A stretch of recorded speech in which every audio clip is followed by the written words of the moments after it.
Everywhere and nowhere, time out of mind, there lived a hero named Himhera in the southern islands, set like emeralds in a jewel sea. At the beginning, Himhera was a villager living on an island.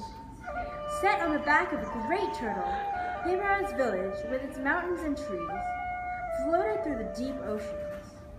Water ran from the peak of a misty mountain through a clear river to the sea. Ah, a plastic bag floating on the water. Guess I won't be swimming there today. If you could put up with the occasional can or discarded spoon here and there, it was an idyllic life. They ate the fruits of the trees that grew in the forest, ate fish from the rivers and seas, drank from the river, and in return, gave it everything they could no longer use or want. Although the fish grew fewer as the years went on, and sometimes villagers who ate the fish would become ill, the villagers still lived much as they always had. Always well, until one day, Himhera saw something while exploring the tide. What a lovely turtle! It's the biggest one I've ever seen. Alas, it's dead, and gnawed by shark or fisherman. Disgusting! It swallowed a plastic bag. It was not the only dead creature Himhera saw that day walking by the sea. Turtles, fish, birds, and other creatures of the sea were inexplicably dead, strewn with the rubbish on the shore. I found this fish dead from the shore from a bottle cap. I think it might have to do with why the fish these days haven't been as healthy or as many. They would die anyway, wouldn't they? Were you by the lagoon on the northeast side? There's a reason why you don't go there if you don't need to. Everything from the river flows there on the banks. I know, but we've got to do something. We've got to find out what the problem is. Haven't you seen the fish die? Even if you and I picked up everything in the cove, it would be dirty again tomorrow. The fish will adapt, or our turtle island will bring us to a place with more fish. It'll be fine. By then, it'll be too late. If the birds eating the fish are poisoned, we'll fall ill from eating them too. Downcast, the Himhera boarded a little boat and sailed out to sea.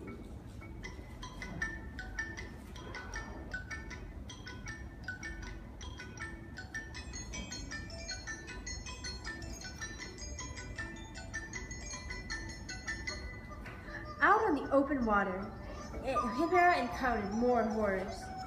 The lovely smaller sea turtles, children of the turtle island, were choking on rubbish. The poor turtles couldn't tell the difference between a delicious meal of jellyfish and a poisonous plastic bag. Fish died from bottle caps in their guts. Birds eating the fish were poisoned by lead, mercury, and other curses of the ocean that the plastic had collected. After Himhera had been sailing for some time, the boat began to slow down and circle in a slow, lazy gyre, a part of the ocean clouded over with millions of tiny bits of plastic, which Himhera couldn't individually make out. This gyre shouldn't be like this. The birds and fish ought to thrive from the tiny invisible plankton in the ocean. They're poisoned, just like the ones back home, by this awful monster that has lived here for who knows how long. The cloudy gyre monster that poisoned the smallest animals with its fragment of debris was the same that strangled turtles with plastic bags and fish with bottle caps nearer to shore. It was huge, bigger than Himhera's island, bigger than 4 of them. The sea creatures the islanders loved to eat, especially the bigger fish, and the crabs were among those poisoned by the garbage. The gyre monster lives because waters are spinning but not going anywhere, just collecting the rubbish.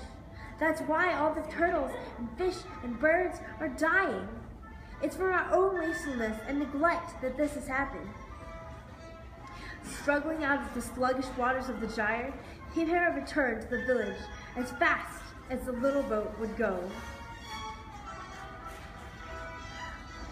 saw terrible things out at sea. Turtles just like our island, dying from eating plastic that looks like jellyfish, fish choking on our waste, and a terrible monster living in the gyre, poisoning the fish. We must stop our neglectfulness, stop using all these things once and throwing them in the river. There are other islands, you know. It's not all ours. You think people are going to change the way they do things just so your imaginary trash pool doesn't grow bigger? Even if I believed you, few others would. It's not an imaginary island. It's real, and it's causing our fish to die. Can't you see the death all around? You mean the death of your common sense, Himhera. Be reasonable. It's always been that way. But not like this. Not when it's our fault. The next morning, the villagers came to Himhera in a panic. Himhera! Himhera! Awake! Eh? What?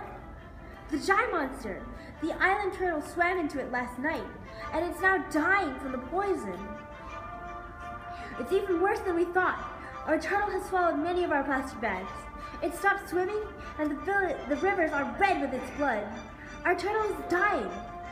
Himhera, what should we do? We can still save our island. The river is red because of algae that's bloomed in the rubbish, and the monster's trash in the turtle's mouth can be taken out. The Gyre monster is not alive. It comes from our own carelessness. We cannot kill it, but we can cut it to pieces. Himhera led a sailing expedition into the heart of the Gyre to kill the monster within. It would take too long for our boats to pick out the bits of rubbish on their own. We can set up a floating barrier. The slow currents of the water will flow through the barrier, and the fish, crabs, and whales can go under, since mostly plastics float. Then the rubbish will be all in one spot for us to haul back. And we can build devices. They can dive down to the seafloor to tear out parts of the monster and bring them back to shore. As valiantly as they tried, the monster was vast and the pieces of rubbish small. Even though the water seemed clear of bags and bottles, tiny bits of rubbish refused to leave. It is no use with this giant. Every little bit we take down, it never changes, but even seems to increase. Send someone back to the village. Tell them we must stop wasting things and throwing them in the river. We must use boxes and bags and bottles more times instead of getting a new one and throwing it away. And tell them to walk along the banks of the rivers and the seashore and pick up all the waste before the monster has a chance to swallow them and grow larger. Though it was long, hard work from all of the villagers, slowly, the monster began to become smaller, smaller, and smaller. When at last the work was done, the villagers returned, weary and victorious. When they stopped throwing their waste in the river, it began to run clear again, and the turtle island recovered from the Gyre monster's poisons. The next morning, Himhera went down to the sea again and delighted in the clean sand and the uncorrupted sea. On the horizon, however, Himhera could see a cloudy mass. It could be a trick of the light, but it could also be another Gyre monster. Himhera called the villagers over to look.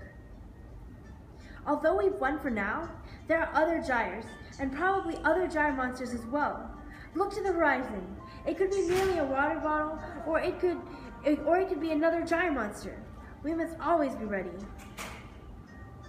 Of course we'll be careful with these things that desecrate our beautiful island. Anyone among us who dirties the waters will be punished. And we'll find other ways to package things, other alternatives that don't poison the ocean. Like using banana leaves instead of styrofoam boxes to wrap our food. And we won't stop there. We'll think of other solutions and reuse what we can until all of the Gyre monsters are starved to death.